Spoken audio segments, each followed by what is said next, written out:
तो दोस्तों, वेलकम है। आज आप हमारे चैनल की बिल्कुल ही नई वीडियो जिसमें आज हम बात करने वाले हैं अजय देवगन की लेटेस्ट फिल्म रेड 2 के बारे में। ये रेड 2 मूवी साल 2018 में आने वाली रेड 1 का सेकंड पार्ट है, जो कि रिलीज़ हुई है इसी महीने की 1 तारीख को, यानी 1 मई 2025 को।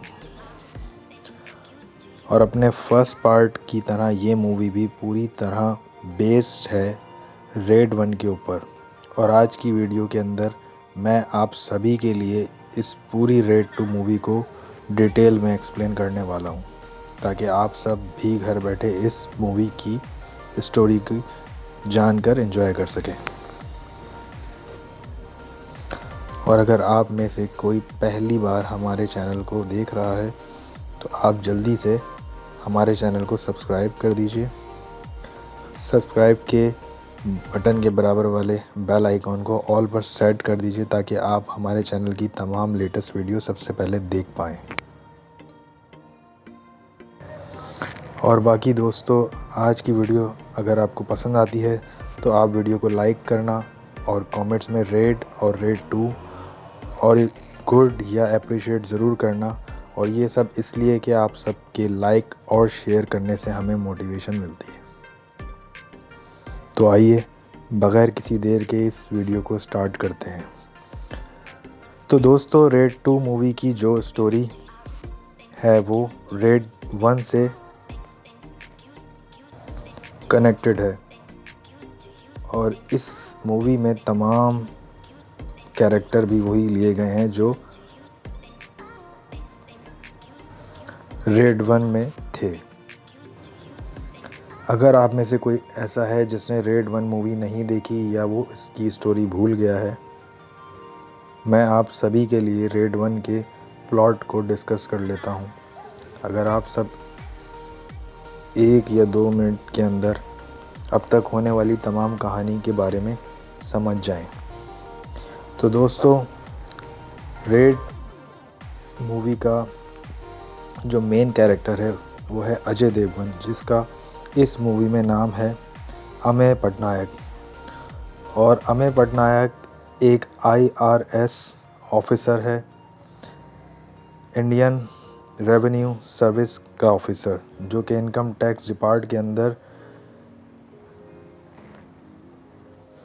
डिप्टी कमिश्नर के तौर पर काम करता है। और इनकम टैक्स डिपार्ट में ये रैंक बहुत बड़ी पोस्ट है, इसलिए आप समझ सकते हैं कि अमेय पटनायक एक बहुत बड़ा आदमी है। और इसके साथ ही अमेय पटनायक एक बहुत ही ईमानदार ऑफिसर है, जो कि अब तक अपनी मौजूदगी में 4200 करोड़ रुपए की रेड कर चुका है। 4200 करोड़ रुपए अपनी रेड्स के अंदर रिकवर कर चुका है। लेकिन इतना अमाउंट रिकवर करने के बाद भी अमेय पटनायक का 74 बार ट्रांसफ़र करवाया गया है। अमेय पटनायक की खासियत ये है, वो जहाँ भी जाता है वहाँ रेड मार देता है और वहाँ के एरिया के जितने भी करप्ट लोग होते हैं इन्हें सबके सामने बेनकाब कर देता है। अमित पटनायक की जो वाइफ होती हैं, इनका नाम मालिनी पटनायक है, जो कि रेड 1 में इलियाना डिक्रूज इसका किरदार निभा रही थी। और रेड 2 में इनकी वाइफ का किरदार अब वानी कपूर निभा रही हैं। रेड 1 में हमने देखा था कि लखनऊ के एक बहुत बड़े अमीर आदमी के घर पर छापा मारा जाता है, और इस आदमी का नाम होता है रामेश्वर सिंह। रामेश्वर सिंह अपने एरिया का डॉन होने के साथ साथ एक लोकल पॉलिटिशियन भी होता है। जब अमित पटनायक रामेश्वर सिंह के घर पर रेड मारता है और 4 दिन में इसके घर से सब ब्लैक मनी और ज्वेलरी रिकवर कर लेता है। और इसीलिए वो सारी चीज़ें जमा होती हैं सरकारी ख़जाने में और रामेश्वर सिंह को जेल हो जाती है। अब इसके आगे से शुरू होती है रेड 2 की कहानी, जिसमें 7 साल बीत जाते हैं। अब स्टार्ट होती है कहानी साल 1979 से रेड 2 की। अब हम यहाँ स्टार्ट होते ही हम देखते हैं राजस्थान के एक बहुत बड़े राजा के पैलेस को। इस पैलेस में बहुत बड़ी पार्टी हो रही होती है और जो इस पैलेस का राजा होता है, इसके पास बहुत पैसा होता है, जो कि इस ने बहुत से गलत काम करके बनाए होते हैं। और आज के दिन राजा को ये टिप मिली होती है कि इसके घर पर छापा पड़ने वाला है और इसके पैलेस पर छापा और कोई नहीं, अमेय पटनायक मारने जा रहा है। और अमेय पटनायक के डर से वो अपने तमाम ब्लैक मनी को अपने एक ख़ास आदमी के ज़रिए बाहर भेज देता है, जिसके बाद राजा का वो आदमी तमाम पैसा ट्रक में डालकर दूर ले जाने लगता है। इसी दौरान अमेय पटनायक अपनी टीम के साथ पैलेस पहुंचता है और गार्ड्स को दरवाज़ा खोलने को कहता है ताकि वो रेड मार सके। लेकिन हम ये देखते हैं जैसे ही अमेय पटनायक पैलेस के अंदर आता है, राजा तमाम आदमी उन पर गन तान लेते हैं, जिसके बाद अमेय पटनायक की पूरी टीम घबराकर वापस चली जाती है, जिसे देखकर राजा को लगता है कि इसने अमेय पटनायक की टीम और इसे डरा दिया है और वो डर के भाग गया है। जबकि अमेय पटनायक को पता लग चुका होता है कि राजा ने अपना तमाम ब्लैक मनी अपने आदमी से पहले ही बाहर भेज दिया है। इसलिए अमेय पटनायक अपनी टीम को लेकर सीधा वहाँ पर जाता है, इसके तमाम ट्रक्स को पकड़कर इन्हें ऑफिस में ले आता है और इस आदमी को भी। ऑफिस आने के बाद राजा का वो आदमी अमेय पटनायक को रिश्वत की ऑफ़र करता है कि वो राजा के तमाम ब्लैक मनी को छोड़ दे, तो बदले में वो उसे 2 या 4 लाख रुपए देगा। इसकी ये बात सुनकर अमेय पटनायक कोई रिएक्शन नहीं देता, तो वो आदमी पैसों की ऑफ़र बढ़ाता है और 10 लाख रुपए तक ले जाता है और इसे 10 लाख की ऑफ़र करता है। और फिर अमेय पटनायक इससे 2 करोड़ की डिमांड करता है और कहता है कि अगर राजा को बचाना चाहते हो तो 2 करोड़ देना होंगे। हम ये देखते हैं कि राजा ये ऑफ़र मान जाता है और 2 करोड़ रुपए अमेय पटनायक को दे देता है और अपने तमाम ट्रैक्स क्लियर करवा लेता है। और हमें मूवी के स्टार्ट से ये दिखाया जाता है कि अमेय पटनायक एक करप्ट ऑफिसर बन चुका है जो कि रिश्वत लेने लगा है। लेकिन दोस्तों, अमेय पटनायक रिश्वत क्यों ली, ये हमें आगे चलकर पता चलेगा। एकदम से सीन शिफ्ट होता है और हम देखते हैं कि महेश्वर सिंह जेल में 7 साल गुजार चुका होता है और अपने पैरोल के लिए अप्लाई कर दिया होता है, जो कि इसे मिल भी जाता है। यहाँ जो दोस्त पैरोल सिस्टम को नहीं जानते उनको बताता चलूँ कि जो लोग भी जेल के अंदर बहुत अच्छे से रहते हैं और तमाम रूल्स को फॉलो करते हैं, तो उनकी अच्छी परफॉर्मेंस को देखते हुए उनको या तो उनकी सज़ा को कम कर दिया जाता है या उनको सज़ा को माफ़ कर दिया जाता है। इसके बाद सीन शिफ्ट होता है और हम देखते हैं कि अमेय पटनायक अपनी वाइफ के साथ बहुत खुशगवार ज़िंदगी गुजार रहा है। इसकी एक बेटी भी होती है जो 6 साल की होती है। और यहाँ हम ये नोटिस करते हैं कि रेड 2 में अमेय पटनायक की वाइफ वानी कपूर न्यूज़पेपर में देखती हैं कि अमेय पटनायक का ट्रांसफ़र राजस्थान में भोज टाउन के अंदर कर दिया जाता है। अमेय पटनायक अपनी फैमिली को लेकर भोज टाउन आ जाता है। और दोस्तों, यहीं हम मिलते हैं मूवी के मेन विलन रितेश देशमुख से। इस मूवी में इनका नाम होता है मनमोहन डंकर, लेकिन मूवी में इनको सब दादा भाई के नाम से पुकारते हैं। दादा भाई के इंट्रो से हमें पता चलता है कि दादा भाई पूरे भोज टाउन का एमएलए है और यहाँ के लोग इसकी बहुत इज़्ज़त करते हैं, क्योंकि वो यहाँ के लोगों की बहुत मदद करता है। भूखों को खाना खिलाता है, ख़वातीन को नौकरियाँ दिलवाता है और बहुत इस तरह के नेकी के काम करता है, इसलिए यहाँ के लोग इसे बहुत प्यार करते हैं। वो यहाँ का सबसे अमीर आदमी भी होता है। इसके साथ सीन शिफ्ट होता है और हम अमेय पटनायक को देखते हैं, जो सीधा अपने भोज टाउन ऑफिस ज्वाइन करता है। अब यहाँ के इनकम टैक्स में आने के बाद वो यहाँ सबसे बड़े ऑफिसर से मिलता है, जो इनकम टैक्स चीफ कमिश्नर होता है। ये रोल रजत कपूर ने प्ले किया है, जो इससे पहले भी बड़ी बड़ी मूवीज़ कर चुके हैं। अब दोस्तों, यहाँ पर अमेय पटनायक अपने सबसे बड़े ऑफिसर को बताता है कि वो यहाँ के सबसे बड़े आदमी दादा भाई के घर पर रेड मारने आया है। ये सुनकर सब ऑफिसर दंग रह जाते हैं, लेकिन अमेय पटनायक अपनी टीम रेडी करता है और सीधा दादा भाई के घर रेड मारने जाता है। और दोस्तों, यहीं पर हमें पता चलता है जो मूवी के शुरू में अमेय पटनायक ने 2 करोड़ रुपए रिश्वत ली थी, वो इसने करप्ट ऑफिसर होने की वजह से नहीं ली थी, बल्कि वो इसका मास्टर प्लान था। दरअसल अमेय पटनायक को ये पता था कि इसके रिश्वत लेने की खबर अखबार में छपेगी और इसका यहाँ ट्रांसफ़र हो जाएगा।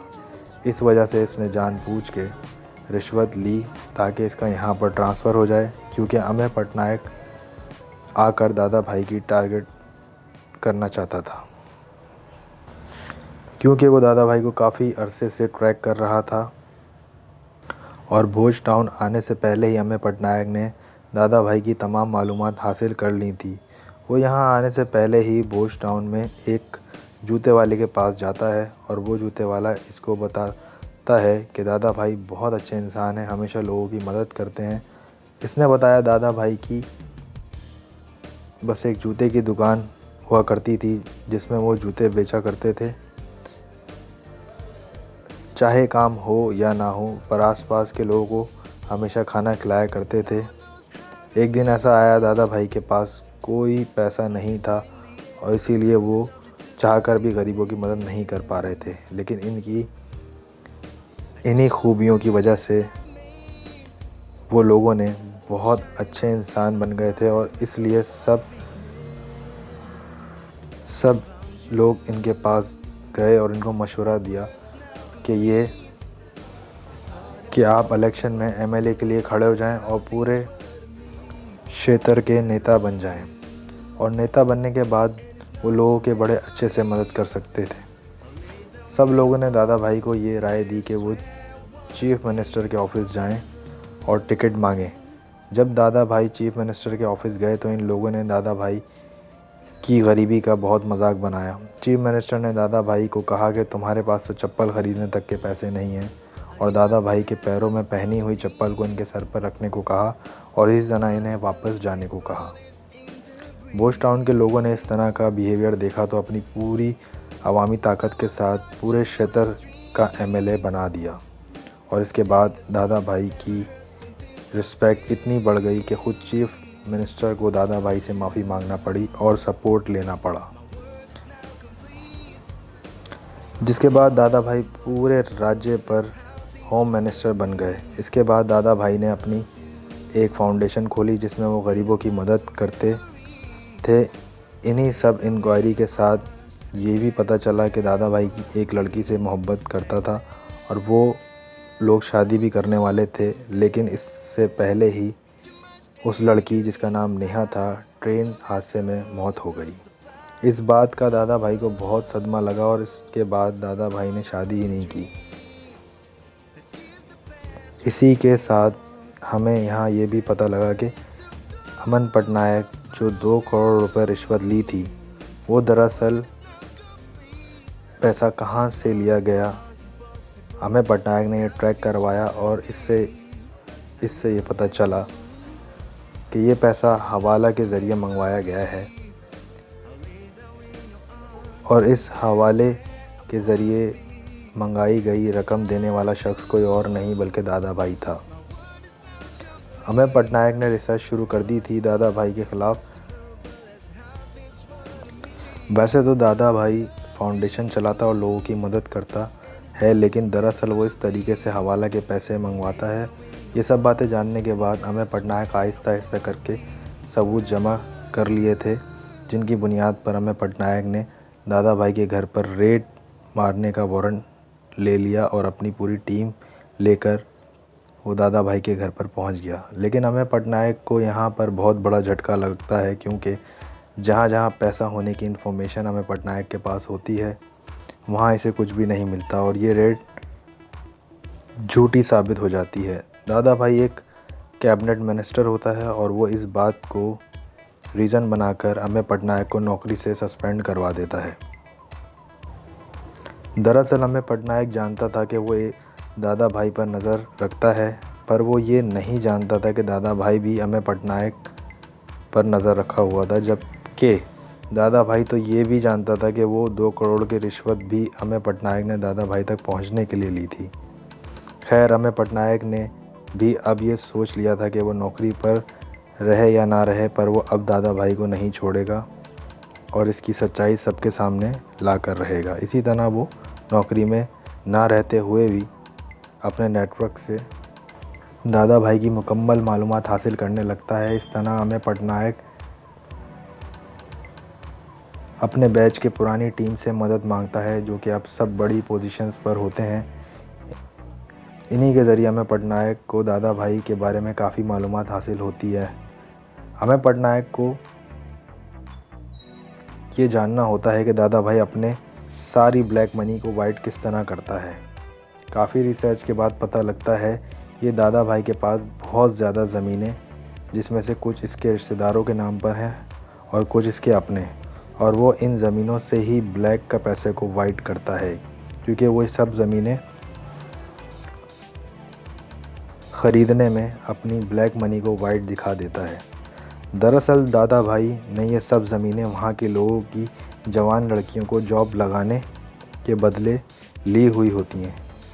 इनके माँ बाप को ये लालच देकर के वो उनकी बच्चियों को कोई गवर्नमेंट जॉब लगा देगा और साथ ही वो इन लड़कियों का मिसयूज़ भी करता था, इनकी फ़िज़िकल मिसयूज़ करता था। मालूमात पर अमेय पटनायक को ये भी पता लगा कि नेहा राठौर, जिसको जूते वाले ने बताया था कि वो दादा भाई की लवर है, इसको भी दादा भाई ने फ़िज़िकल मिसयूज़ किया था और ना मानने की सूरत में इसको जान से मार दिया। इसकी मौत को हादसा बताया गया।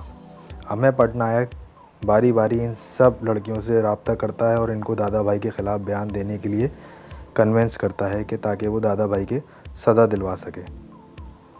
लड़कियां बयान देने से मना कर देती हैं। फिर अमेय पटनायक को एक आइडिया आता है और वो एक करप्ट वकील से जाकर मिलता है, जो पैसे लेकर झूठे केस बना देता है और अमेय पटनायक ने इसे पैसे देकर दादा भाई पर इसके करीबी लोगों की ज़मीन हड़पने का केस करवा देता है। इतने में हम ये देखते हैं अमेय पटनायक की जगह पर एक बहुत करप्ट ऑफिसर आ जाता है, जो दादा भाई के पास जाता है और इससे कहता है कि अगर वो इसको रिश्वत देता रहेगा तो वो उसको इसी तरह काम करने देगा, और दादा भाई भी मान जाता है। ऑफिसर, जिसका नाम बब्बन होता है, इसको इतला मिलती है कि भोज टाउन में कोई दादा भाई का दुश्मन रहता है, जिसके एक ठिकाने पर बहुत सा पैसा छुपा हुआ है। वो वहाँ रेड करता है। बाद में पता चलता है कि ये जगह तो दादा भाई की ही थी।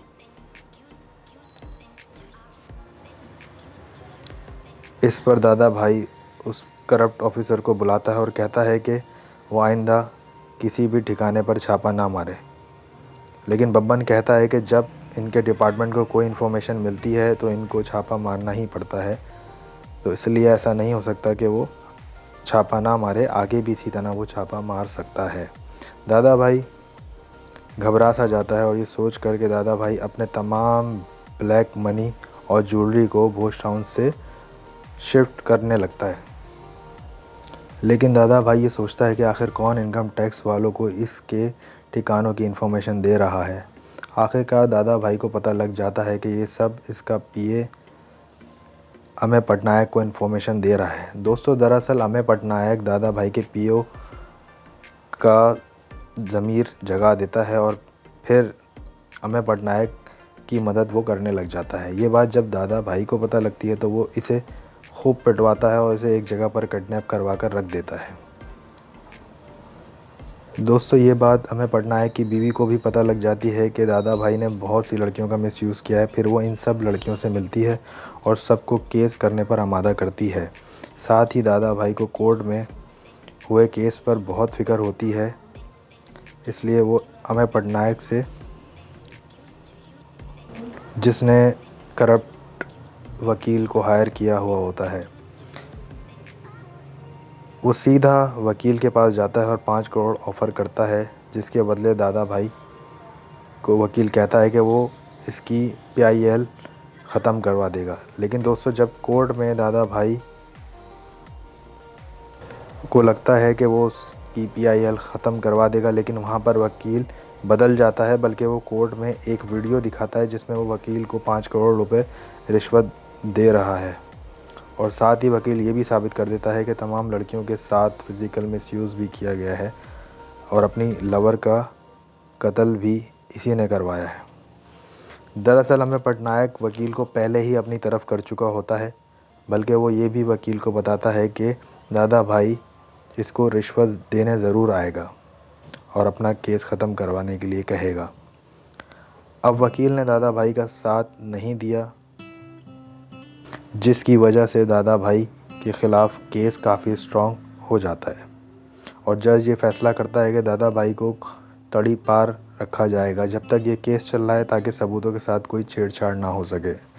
लेकिन दादा भाई एक पावरफुल आदमी होता है और अपने रिसोर्सेज इस्तेमाल करके वो अपने तड़ी पार ख़त्म करवा देता है और अमेय पटनायक अपने सीनियर ऑफिसर से जाकर मिलता है और कहता है कि मुझे फिर से अपनी सीट पर बहाल किया जाए, ताकि वो दादा भाई को अरेस्ट कर सके।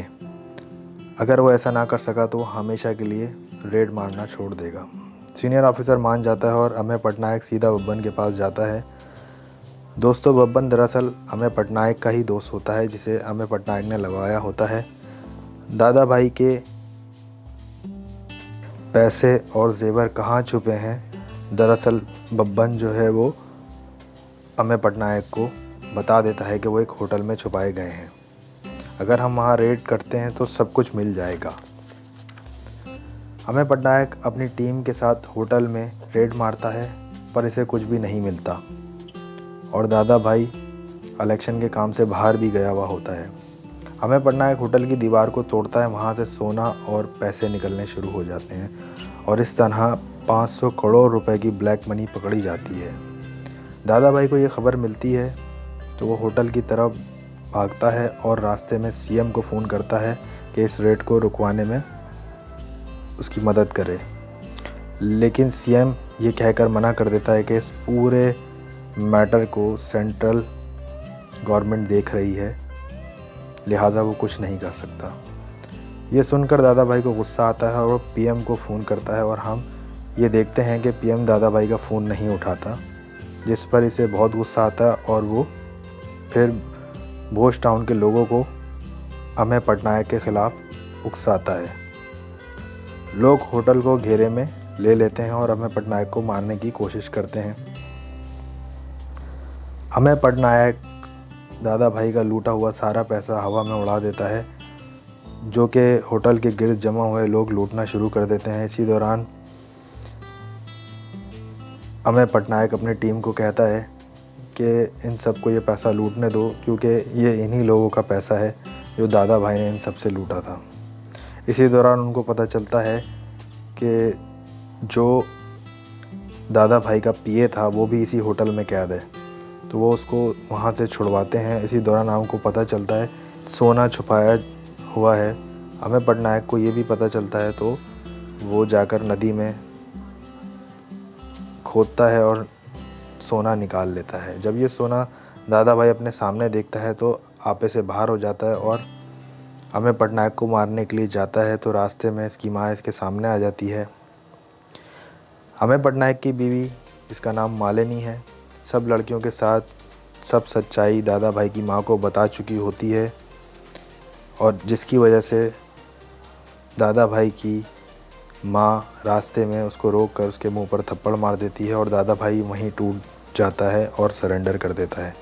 इसके बाद सीन चेंज होता है और दादा भाई जेल में होता है और इसके साथ ही रामेश्वर सिंह भी इसके पास आ जाता है और दोनों फिर ये कहते हैं कि हम अमेय पटनायक को नहीं छोड़ेंगे और हम बदला ज़रूर लेंगे। इसी के साथ स्टोरी एंड हो जाती है। तो ये थी रेड 2 स्टोरी। हमारी वीडियो और इस मूवी की स्टोरी कैसी लगी ये आप सब मुझे कमेंट्स में ज़रूर बताना, और अगर वीडियो पसंद आई तो लाइक और शेयर ज़रूर कीजिएगा। और दोस्तों, मेरा आपसे मुलाकात होती रहेगी फिर किसी दूसरी वीडियो में। So good bye.